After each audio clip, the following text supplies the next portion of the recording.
What a game. Bills-Chiefs once again. And the Chiefs just feeling inevitable once again, Sam, 32-29 in another game where it just feels like one extra play or two that the Chiefs make that the Bills don't. Yeah, and look, Kansas City played well. They deserve to be there. They were the better team. It didn't feel like we got the best version of the Bills, though. Like I really from the outset. I mean, Josh Allen was off early in the game. I think he pulled himself together as the game went on. But like the whole thing felt like Buffalo just was not. They hadn't brought their A game to this contest, and I mean, Romo was making this point constantly. Like, if you're not going to bring your best game, you're not beating the Chiefs. Like, they played well. They're ready for January football. They're ready to go to the Super Bowl. If you want to beat them, you need to show up with the best game you can bring to the table. And Buffalo just didn't. I mean, the turnovers were obviously the most obvious element of that. But like this just did not feel like the best version of the Bills. And you're not going to beat them that way. And early on, I mean, Josh Allen, first two out of his first three plays were almost intercepted.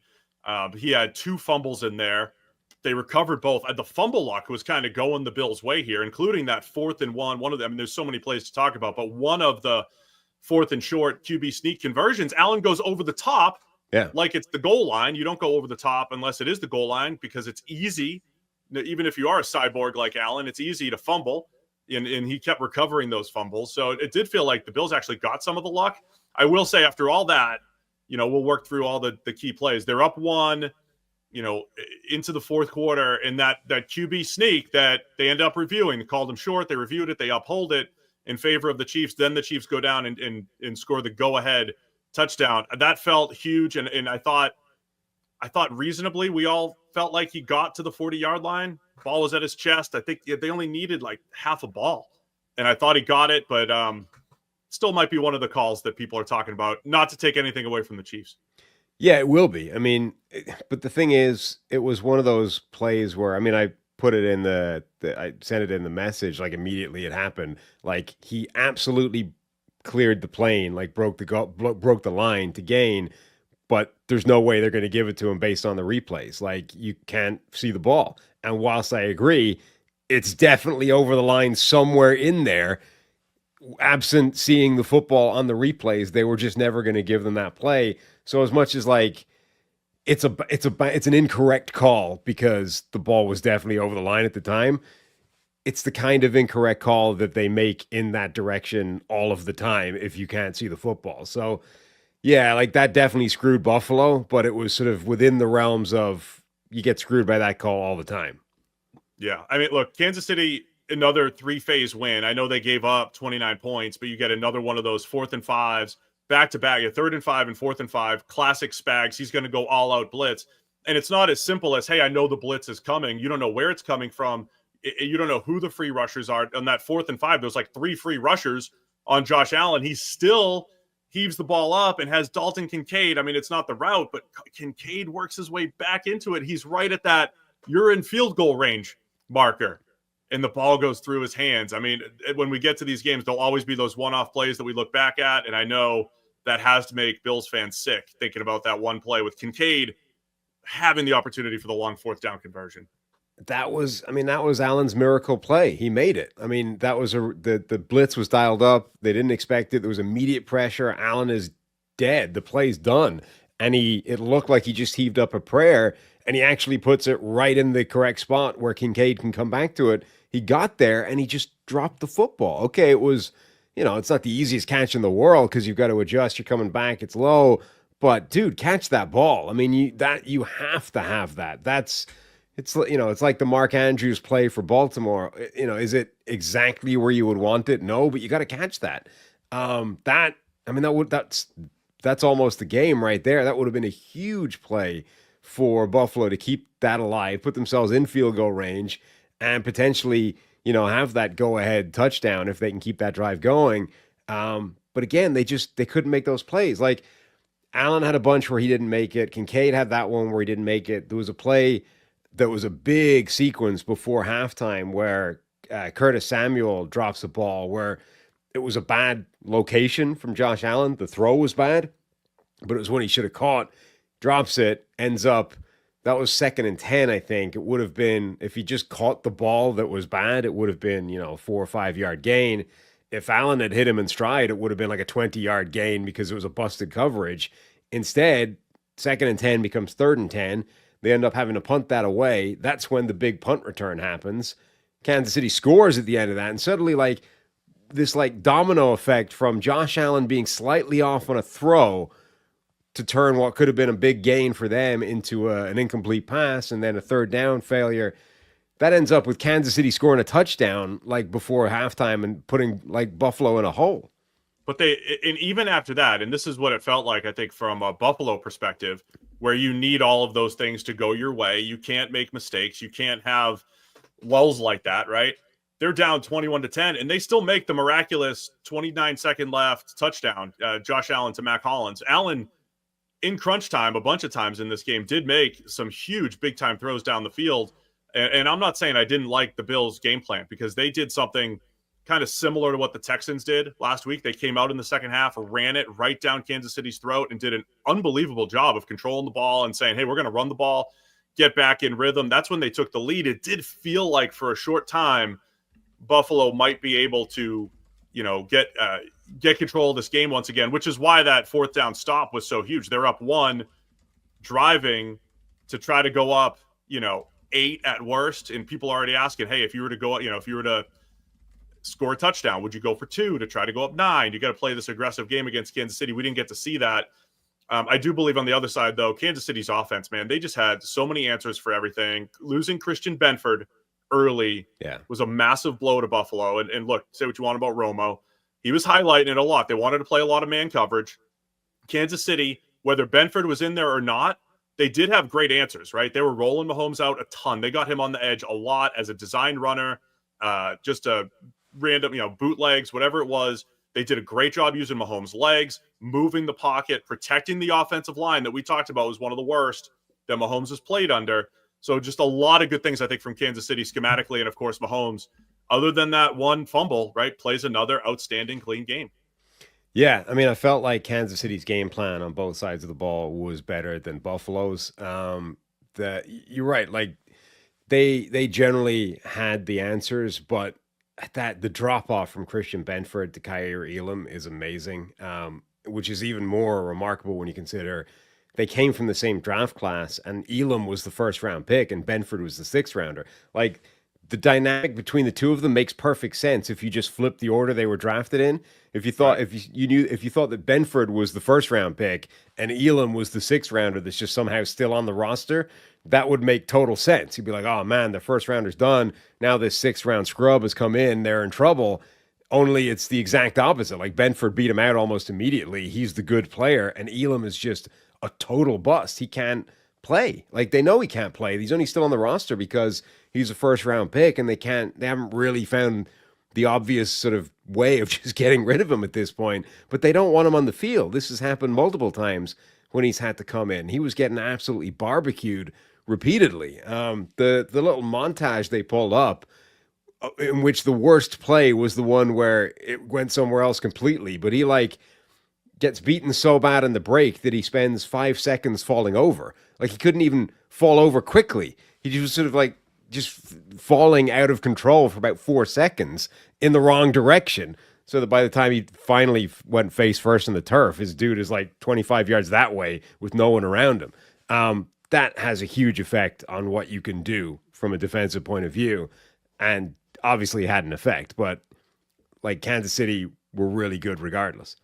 In the first half, I made the point on Twitter, Chiefs had 4 drives other than the kneel at the very end. 4 drives, 3 touchdowns, and one where they're in the red zone and Mahomes, they botched the handoff or they botched the snap. So it did kind of feel like, if we were being honest with ourselves last week, and we mentioned this on the preview show, can you play bend but don't break? Can you give up all those yards and just always force the turnover?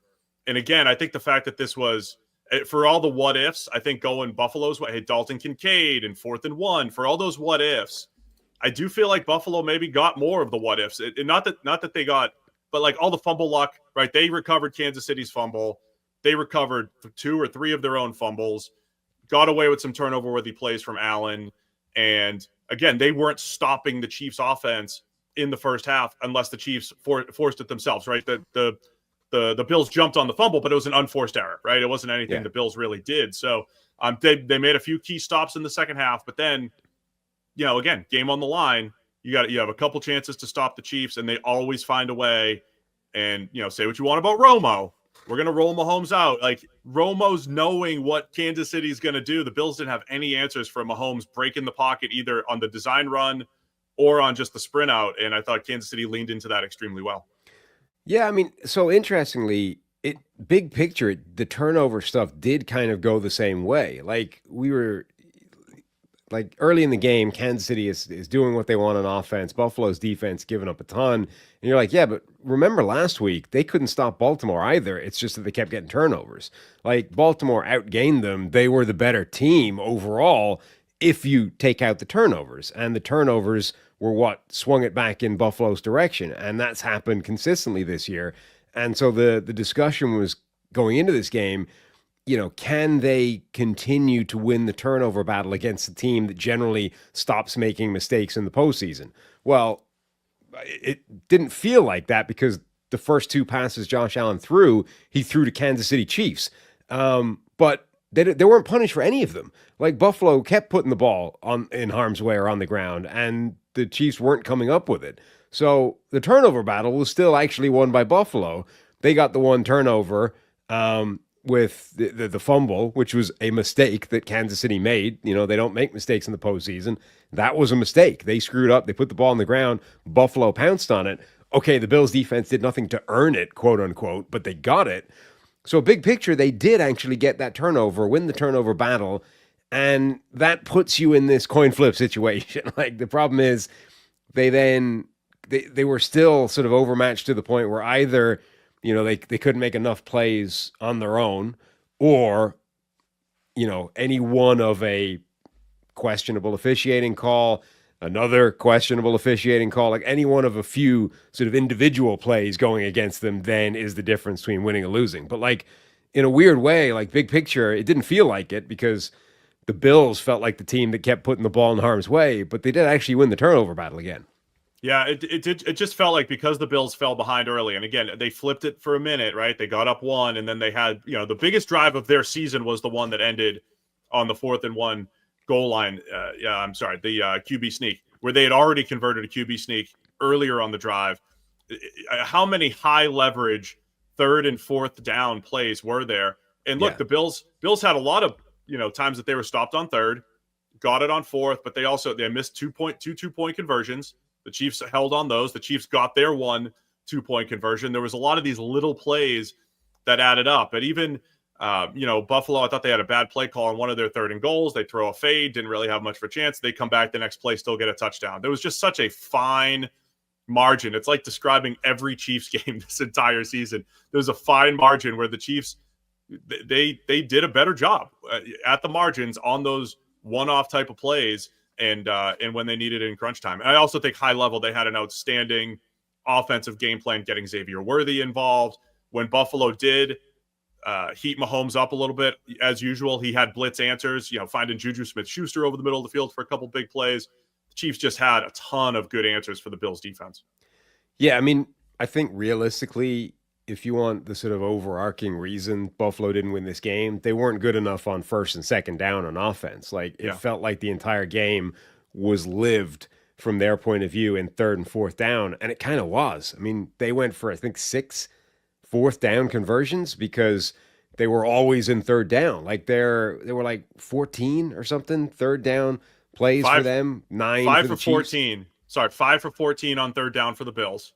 Yeah, Chiefs were 5 for 9, and then the Bills went 4 for 6 on 4th down. Right. So of those 9 failed 3rd down conversions, essentially, they went for 6 of them on 4th down, and that's just, I mean, you are living in a low percentage world at that point. And sure, you've got Josh Allen, you can offset a lot of that, you'll pick some of those up, but number one, that's just a really hard way of playing the game, winning the game. Number two, it really did feel like they just they've run out of creativity from those things. They just decided, we've got Josh Allen, he's a cheat code. We're just going to call the same couple of things in short yardage, and that's good enough because Allen's a freak. And the Chiefs just went, well, we know what you're running. So as good as he is, I mean, we're just going to launch bodies at him and see if that'll do it. And the way they run, I've always said every team should have the QB sneak package, right? You should line up with the QB sneak and have basically 2 audibles off it, maybe 3, where you can go sneak A gap, you can go either B gap, or you could run wide zone. That was something Brady and the Patriots did really well. They would check to wide zone a lot, right? If they had 3 dudes in the A gap, they weren't going to sneak into that. They were, the defense was down a gap somewhere else, so they'd have a wide zone type of play. It did feel like, again, broadcast called it, Allen's either going A gap or he's, going B gap over the left guard. They need some sort of change up on the goal line. I would love to see more of a jump pass, right? You fake the tush push, you jump pass behind it. It did feel like they ran out of answers. I don't know if that's what ended up costing them, but it did cost them. They kicked the extra point on 1 touchdown. There's an offside call on the Chiefs. Bills go for it and then don't get it. So they essentially take their own point off the board. I think it's the right move too. You take your own point off the board because you think you're going to get it on 4th and goal from the 1. And the Chiefs did an outstanding job stopping the push. They knew what the Bills were doing, and the Bills had no counter off it. I mean, even the Eagles with their push play invincibility, if you start completely taking the piss and loading up against that in a way that they think is exposing something else, they'll run like the sweep off it, right? They have a counter off the push play if you are, really selling out in a crazy way of stopping it. The Bills were just like, we are going to keep running this play, and that's all we've brought to the table. We have no counter off it. Like, there was like a 25-yard play if they'd run one of those Tim Tebow, Derrick Henry, fake the run at the line and then dink it over the top jump pass deals. They just had no counter for that. And it's too hard. You're making it too difficult if you are telegraphing exactly what you're doing and then trying to do it anyway over and over and over again. And it's interesting, like, everyone thought Romo was great because right at the start of his career, he's like calling the plays because he's actually done research and watched tape and, he's fresh out of the game. So he's busy studying everything. And I think there's been a reasonably tight consensus that he's just stopped doing that over the time, right? You're getting whatever it is, $15 million a year. Like, how much tape do you really need to watch for the next week? And so consequently, he doesn't seem to have the insight that he used to have at the start of his career. But this game felt like he'd watched the tape again. It felt like he'd actually done some prep again. And when Tony Romo knows that you like running your quarterback power or your quarterback sneaks off left guard, not off, not in the A gap or not to the right, when Romo knows that and he's saying that's what you're doing, and the Chiefs obviously know that as well, to not change that at any point. Like Romo is pointing out late in the game, Spags in this situation typically sends the house. My money is he's going to break his tendency now because the game's on the line, right? And it's exactly what happened. He didn't send the house in that play. He dropped everybody, just rushed 4. The smart coaches in the AFC Championship game with the game on the line break their tendencies. The non-smart coaches are banging their head against a brick wall trying to do the one thing that they put on tape 58 times already that the defense knows is coming, and they're like, no, we're just going to out-execute you and do it anyway. And it doesn't work. Yeah, I mean, Romo knows these teams because he calls them every single week. That's a big help. He knows the Chiefs and the Bills. I mean, that's the bottom line for me, Sam, because I would say on the other side, you don't really know what you're going to get from Kansas City in any given game. I think Mahomes had an official 12 carries or whatever it is. It was 9, I think, or whatever, 8. I mean, it was less than that because of the kneels, but they were on purpose, right? There was times he broke the pocket and scrambled, but there's a design run. There's a keeper in there. Which again, tendency breaking.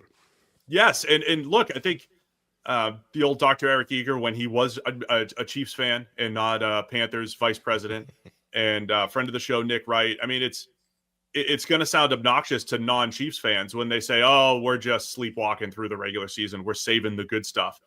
But you can point to specific plays in crunch time of playoff games where you say, hey, tendency breaker. Hey, Mahomes keeper. He's only done that a few times this season. Every other time, they save some good plays. They save the 2 touchdowns that he threw to Kadarius Toney against the Eagles 2 years ago in the Super Bowl. It's like, those are gimmies. I can make those throws. No offense to Pat, going after the GOAT, right? No offense. But those were schemed up, just beautiful plays. And this is, when you look at Kansas City and their greatness, Sam, it has to start with Mahomes. Kelsey's being phased out a little bit, but in any given week, who knows when he can go, 10 catches for a buck. If Zach Ertz can do it against the Eagles, watch out for Kelsey in the Super Bowl. But we're talking Andy Reid's play calling. We're talking Spags dialing it up on key plays. The Chiefs also have the 2 longest punt returns in the playoffs with a rookie undrafted free agent, right? Like, you add all that up, right? It is a full team effort where at the end of the day, they make sure that they're making the plays in crunch time, and they did it once again. Yeah, and I don't think that, tendency breaking or changing it up, I don't think that means you need to do anything crazy. But, like, again, if Tony Romo knows you are about to run Josh Allen off left guard in the sneak, and you could see from the way the Chiefs lined up, they knew it as well. They knew. Why not go right? Like, you don't have to do anything complicated. I'm not asking you to, run some orbit motion, lateral behind the back, like nothing. Just go to the right where the gap is. Like, it's not that difficult, Instead, they're just like, no, this is what we run, and we're going to run it again and bank on the fact that Josh Allen is generally better than the guy that's trying to stop him. And the Chiefs are too good for that. A couple of the other key plays here. Mahomes on third down, there was a defensive hold, so it wouldn't have been a huge deal, but he heaves it into traffic. It looks like an interception. Xavier Worthy kind of comes down with it. They call it a catch, even after review. I thought that was another kind of questionable one, too. Again, the difference would have been Kansas City ball at the 5 or wherever he caught it versus the 20 with an automatic first down. So it wasn't a huge deal. Kansas City also, who had not been stopped in the game, they're still in pretty good shape there. But I did feel like that was another really close one. I don't know how you give the ball to the offense on that play because it was picked. They both go to the ground. Then Worthy took the ball out of whoever's hands it was, and the ball hit the ground, or at least touched the ground. It felt like incomplete or interception. And then, first down on the hold. What'd you think? No problem with that play. I think he did take it away at the eventually on the ground, but he also had a hand solidly on it on the way down as well. More importantly, between the two of them, they had the ball locked up in possession when it hit the ground. It's not like the ground helped either one of them catch it. Their hands were locked on it, two of them, when the ball touched the ground. So I think that was a really impressive play by Worthy, because that's the one where Mahomes puts it up. It's kind of a prayer. It should have been picked off. Cole Bishop kind of did pick it off, and then Worthy on the way down, the 5'10", 160-pound receiver wins a contested catch, rips it away from him, and they get the benefit of the doubt that the ball hit the ground, but it's not enough to have lost anybody possession. I have no problem with that call. I think that was the correct call. And that wasn't a free play either. That was the holding happened on the other side of the field. I think it was DeMar Hamlin and Travis Kelce. I don't know if Mahomes knew he had a free play. I know the broadcast highlighted Allen on one play where he pointed out a defensive hold on a play. Sometimes you could see that, right? You pointed out a defensive hold and then heaved it into double coverage. And after the fact, it's like, okay, Josh, I understand what you did. I don't know if Mahomes even saw it. So another one where maybe a force that he shouldn't have had that he kind of gets away with. But either way, the end result was going to be in the Chiefs' favor anyway, no matter which way they ruled it. What did you think of the challenge on that play? Because I thought it was a terrible challenge. Yeah. Because, yes. All you're getting is if you win that challenge, they are enforcing the hold and it's first down just 20 yards further back. 15, 20 yards, whatever. I thought it was a terrible challenge. I mean, those are the types of things that I watch very closely in these games, right? You never know when you're going to need that next challenge. Timeouts are certainly more valuable in the first half than the second half. The Bills did a nice job. The Chiefs actually blew one timeout in the second half. The Bills did a good job making sure they at least had all three at the end. That stuff is so crucial. Yeah. I didn't love the challenge from McDermott because, look, if there was no defensive hold, I kind of get it, right? Maybe you steal an interception or a third down incompletion. Correct. They kick a field goal. There's massive payout there, but not at that time. Yeah, if there was no hold, I would have said that's worth taking a shot at. It's debatable enough that you might win the challenge just because, these are the types of judgment calls that can go any which way once they start looking at the tape. When you factor in that there's a hold on the play and the best you can do out of this is they get the first down just further back a little bit, I thought that was insane as a challenge. I thought that was absolutely ridiculous as a challenge. So there was a point in the second half, too. I think it was Seth Walder from ESPN. I think we were like early fourth quarter, and he said Josh Allen in the second half has not thrown the ball beyond the first down or beyond the sticks. I mean, sorry, Right. beyond the line of scrimmage. Beyond the line of scrimmage. And it felt a little bit, it was one of those, I don't want to be fully critical because overall the Bills offense was still getting the job done, right? Even if it was a desperate, or like a 3rd and long to Khalil Shakir, a 3rd and 8 to Mac Hollins that put them at the 5. Like they were still moving the ball at some point, but it also felt like, man, like they're doing a good job. They were running the ball like crazy on that one drive, had over 70 yards on the ground. Great. But it did feel like there were certain points where they were taking the ball maybe out of his hands, screen to Cooper, right? You have a 3rd and long. You're expecting the screen from the blitz from Spags, and you throw a screen to Amari Cooper, who looks like running in quicksand, trying to break a tackle, which is like, by the way, the right play call. They had all-out blitz. They had Amari Cooper essentially one-on-one. If that was Khalil Shakir or someone with some athleticism, he could have taken it to the house, but it's old man Amari. So it did feel like there were some plays that were just again, the Bills might want back either from a play call standpoint or just having the ball in Allen's hands a little bit more. Yeah, but then I mean, the flip side of that is like okay, they got James Cook was fantastic again in this game, and without him, they're nowhere really in this. And then there's like a couple of massive plays to Mac Hollins, like huge high leverage. I mean, the play, that whole sequence where, Allen misses a 2nd down and then it becomes 3rd down, punt, the punt return goes back. There's that contested catch thing. They get a touchdown off the back of that. Like that whole sequence, you're like, wow, that's a massive swing against Buffalo. But then they drive down and Allen answers with that really big deep shot to Mac Hollins. And it's like, they did that a couple of times in the game, like just when it looked like Kansas City had gotten a couple of breaks and they were starting to turn the screw. Every time that happened, Josh Allen found a way of answering, either in one individual big play or on one key drive where they did convert a couple of those 4th downs or whatever. But like it did feel consistently like they were kind of clinging in this game, clinging just to stay in. And whether it was like a sustained drive where you had to complete a couple of 3rd or 4th downs or like a big play, like you don't need to change much for this game to be quite a comfortable Kansas City win, even though it came down to like individual, like a questionable call here, a contested catch there, a big play there. Like it's really tight, but it felt like it was only really tight by Buffalo clinging on to the coattails the whole way, even though they led for a chunk of the game. Yeah. And honestly, I do believe, look, last year I think Buffalo was way more beat up, right? They were missing key pieces at every level of the defense. Got to go back to the Benford injury as well. That was huge, right? And we said it before the game. He was in concussion protocol. He comes out of it. Unfortunately, it looks like he got concussed pretty early in the game.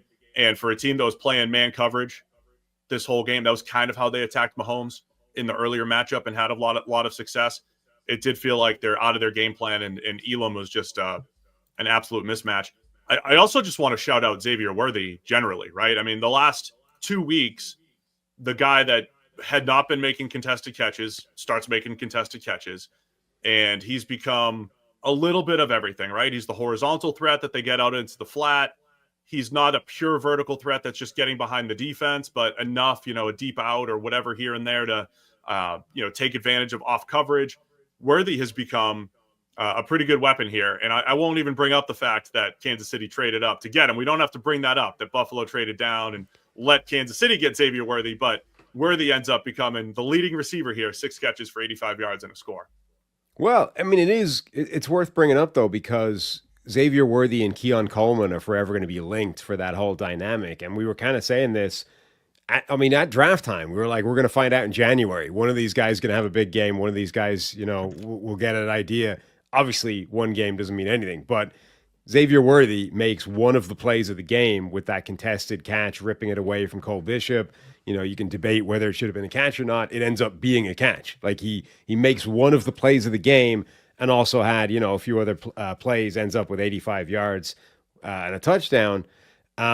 Meanwhile, Keon Coleman did nothing, absolutely nothing, and was given a couple of opportunities, a couple of, contested catch situations, a couple of, okay, you are the big contested catch receiver, go make these plays, and nada. Yeah, we talked earlier in the year, maybe the Bills have built their offense to do a nice job against today's NFL, and they scored 29 points. They had a killer drive with the run game. I thought James Cook ran really well. And I know people are asking, where's James Cook? Why doesn't he have 20 carries? There's some game flow issues there, right? I mean, they kind of got out of their game flow, I think, a little bit.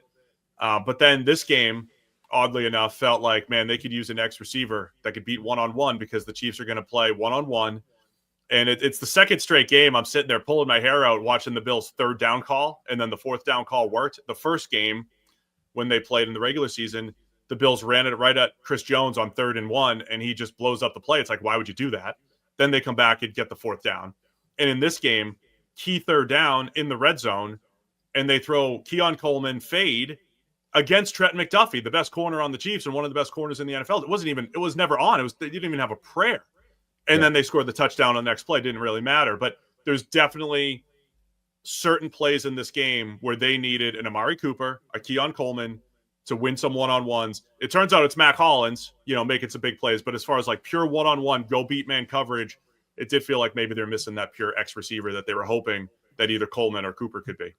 Yeah. I mean, it's unfortunate for him and for them that like they just didn't have that guy in this game. And okay, Mac Hollins made a couple of big plays, but again, they're just leaving themselves in these situations where it's too low percentage. I mean, an end zone fade, as you said, the fourth down they scored, it didn't matter. But like tossing an end zone fade against the best cornerback on the field to a rookie is just a bad play call. It's not going to work. It's a very, very low percentage play call. And that was like your plan for third down.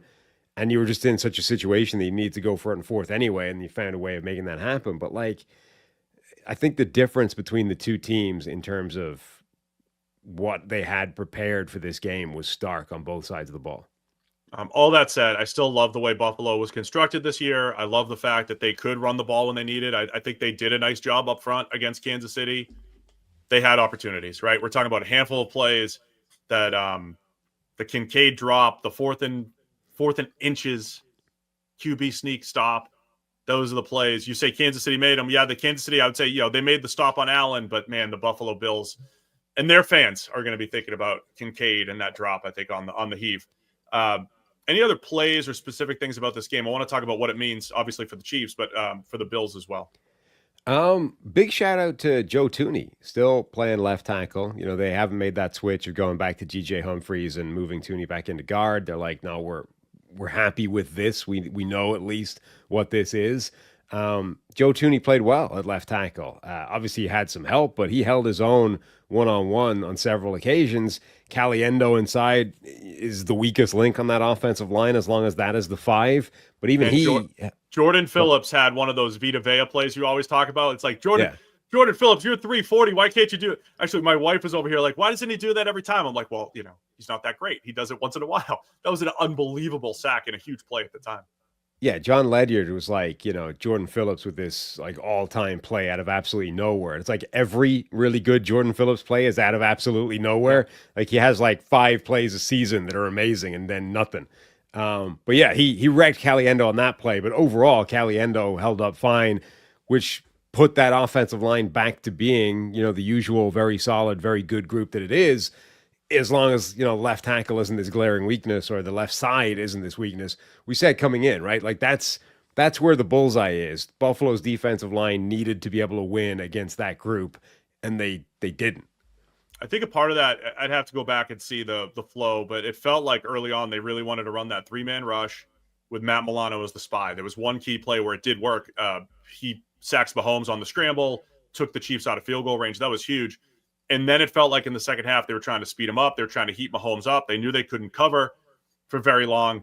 And Mahomes, as we always say, he carves up the blitz, man. He knows exactly where to go. You're leaving holes in the defense, and Buffalo got burnt by that. So, again, credit the Chiefs for always having answers, man. And they protected, a left guard playing left tackle. They protect them, and they did a nice job protecting Mahomes and moving the pocket and doing just enough, obviously, to keep the Bills' defense off balance.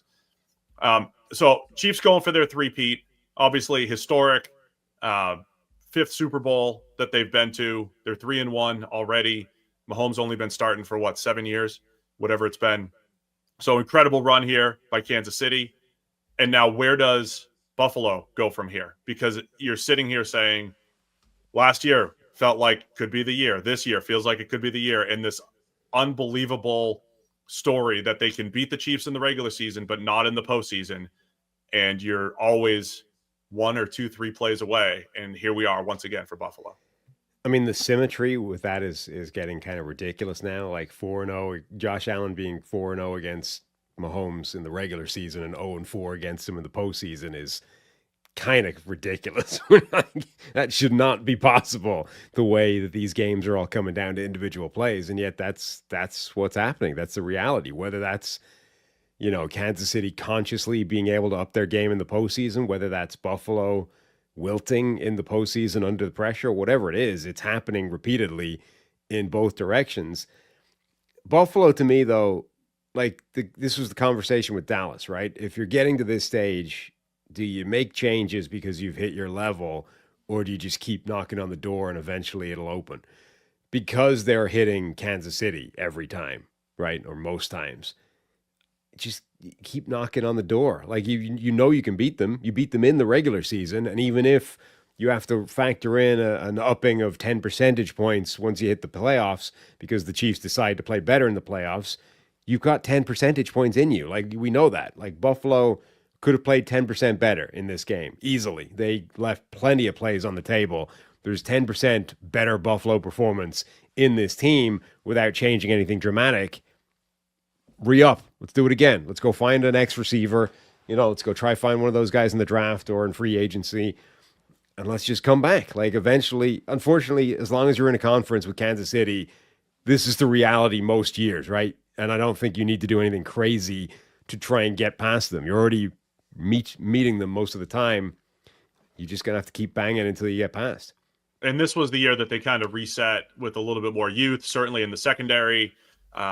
Bunch of veterans moved on, and they say, this was kind of like Kansas City in 2022, where it's like, hey, it's a half, rebuild, and, old players out, new players in. We're going to get a little bit younger, could take a step back. Kansas City didn't take a step back when they did it in 22. And you could say Buffalo didn't take a step back either. So that's impressive that in the rebuild year, so to speak, that they did make it this far, back to the AFC Championship for the first time since 2020. But hard to not think about all the one-off plays, right? The what ifs for the Bills. But unfortunately, the answer is you don't change anything really, because I think you would be crazy to come out of this game and be like, clearly we've hit our level. Clearly there's a rotten foundation somewhere in this team, and we need a significant fundamental change if we're ever going to get past Kansas City. So we've got to fire somebody important, or we've got to, gut this part of the team, or, something massive has got to change. I think that would be insane coming out of this game. Okay, you've fallen again at this final penultimate hurdle. The important one, though, in terms of getting past Kansas City. But again, it was a couple of plays. Everything health-wise on the roster is good. The offensive line's good. The defense is pretty good. The offense generally has been excellent. Your quarterback is good. The coaching is good enough to get you to this point. I don't think you go, well, let's fire the coach because he made a couple of mistakes in the game. I think this is just the reality. You basically need to be almost perfect to beat a team as good as Kansas City, and you weren't, so you didn't. I saw the negativity in the chat a little bit earlier, too. I said 5 out of 7 years with Mahomes at quarterback, the Chiefs have been in the Super Bowl. I know it's 5 out of the last 6 years, but 5 out of 7 years in which he has been the starter, which is still true because they did not make the Super Bowl in his first year as starter. So incredible run here by the Chiefs, going for that three-peat in their 4th Super Bowl of the Mahomes-Reed era. Anything else before we move on to the NFC Championship? We should drop that Josh Dubois tweet because it's pretty amazing. When Patrick Mahomes went down 1 to 8 points in the fourth quarter or overtime of playoff games, is 40 of 56 for 552 yards, 5 touchdowns, and 0 interceptions for a passer rating of 132.2, and he has a touchdown run in there. The Chiefs scored on 13 of those 14 drives. And I think the other part of that was that the rest of the league is combined for a passer rating of 70, 77 or something. So again, it's just 71.1. Is that his last 14 drives then? 13 of the last 14 he'd scored in. So those numbers are going back to like a certain time period. I mean, that's incredible. It's like career. When he's down, when he's trailing by 1 to 8 points in the fourth quarter or overtime of a playoff game, he's God. So it's just another situation where Mahomes, again, defies all laws, does not behave the way other quarterbacks do. And these are the reasons they win these games. Like, yes, do they also, get a beneficial call here or there? Sure. But like, this is the more important reason. It's like when the chips are down, Mahomes becomes perfect. And when that happens, you need to also be perfect. Otherwise you don't win. Yeah, I think that's the bottom line. AFC wrapped up. Thanks for watching all the way to the end of our video. For more great content, click here to subscribe and here to watch another video. We'll see you again soon.